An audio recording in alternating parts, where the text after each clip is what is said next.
है, 16 है वहां, वो लेके गए हैं 50,475 करोड़ रुपए। अब मुख्यमंत्री जी आप बता दीजिए कि अब ये इंजन किधर चल रहा है, ये आप बता दीजिए। ये जो आप रोकते हैं ना मुझे बार बार, इसी पे 2 लाइनें कहना चाहूंगा कि मुट्ठी में कुछ सपने लेकर भरकर जेबों में आशाएं, दिल में है अरमान यही, कुछ कर जाएं, कुछ कर जाएं। सूरज सा तेज नहीं मुझ में, कि सूरज सा तेज नहीं मुझ में, दीपक सा जलते देखोगे। अपनी हद रोशन करने से तुम मुझको कब तक रोकोगे, तुम मुझको कब तक रोकोगे। आप बात कर रहे हो राहुल गांधी जी की, आप क्या बराबरी करेंगे राहुल गांधी की। आज राहुल गांधी जी ने इस देश के आजादी से पहले के सबसे अमीरों की गिनती में शुमार मोतीलाल नेहरू, उनके बेटे पंडित जवाहरलाल नेहरू, जिन्होंने अपनी पूरी जिंदगी, पूरे ऐशो आराम, पूरी अपनी देश के लिए अपनी जमीन जायदाद सब उन्होंने देश के नाम कर दी। उनके लिए कवि प्रदीप ने लिखा था कि फूलों की सेज छोड़कर दौड़े जवाहरलाल। आज जो बात करते हैं देश के टुकड़े करने की, आप लोगों को यह सोचना पड़ेगा कि राहुल गांधी जी के पिता स्वर्गीय राजीव गांधी जी, जिनको बम से उड़ा दिया गया, देश के लिए शहीद हो गए, उनको टुकड़ों से ही उनकी पहचान हुई। ऐसे राजीव गांधी जी थे। इंदिरा गांधी 36 गोलियां लगी उनके, देश के लिए शहीद हो गई, आतंकवाद का खात्मा किया। उनके लिए आप ऐसी बात कहते हैं। महात्मा गांधी, जिन्होंने देश की आजादी की लड़ाई लड़ी, पूरी दुनिया के अंदर मिसाल बने। आज नेहरू गांधी परिवार की आप बात करते हो, जिस परिवार के 3 प्रधानमंत्री होते हुए आज तक दिल्ली में जिनका घर नहीं है।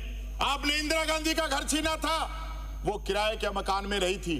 आपने राहुल गांधी का घर छीना, देश की जनता ने अपने दरवाजे खोल दिए कि यह है राहुल गांधी जी का घर।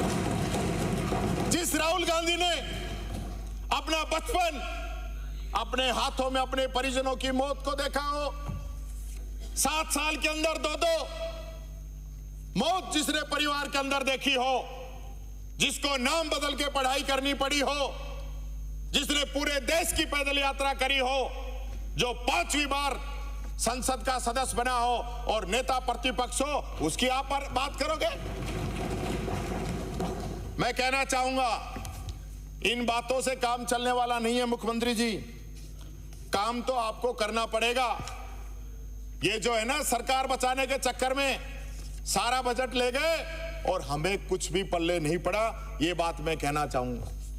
सही बात है, बजट राजस्थान का चर्चा केंद्र की कर रहे हैं, इसलिए चर्चा कर रहे हैं कि केंद्र से जो हमें मिलने वाला था, क्या मिला वो जरा आप बता दीजिए।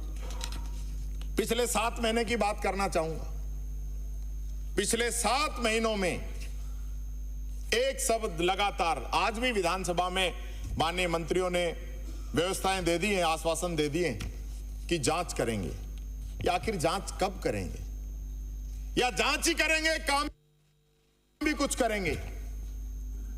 ऐसा लग रहा है कि एक पूरा मंत्रिमंडल, एक पूरी सरकार जांच कराने के लिए आप लोगों को चाहिए, काम करने का तो आप लोगों की मंशा है नहीं। एक तरफ कहीं मन की बात हो रही है, यहां जांच की बात हो रही है। अरे भाई, जांच भी करा लेना, पहले काम तो कर दो।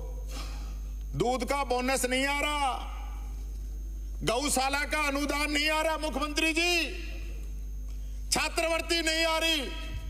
और आपके सुबह मंत्री बहुत बड़ा जवाब दे रहे थे कि आपके समय में 3-3 महीने में पेंशन आती थी, आपने 3 का 6 कर दिया। पहली पेंशन आपने 6 महीने बाद राजस्थान की जनता को दी है। यह बात मैं कहना चाहूंगा। आपने वित्त मंत्री जी ने $350 बिलियन की बात की।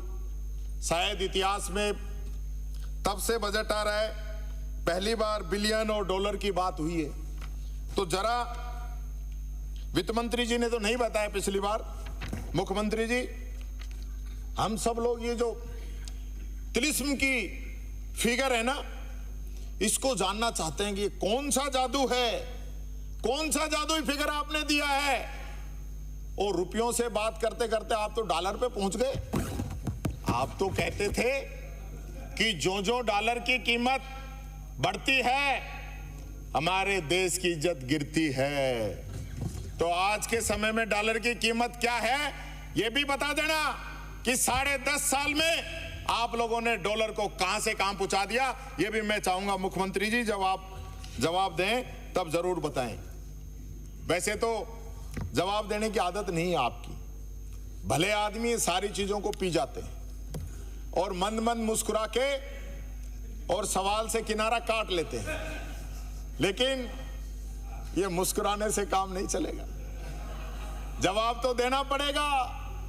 आप पूछ रहे थे उस दिन कि आप कौन हैं जो एमओयू के बारे में जानना चाहते हैं। सरकार हमारी, एमओयू हमारा, आप कौन होते हैं पूछने वाले।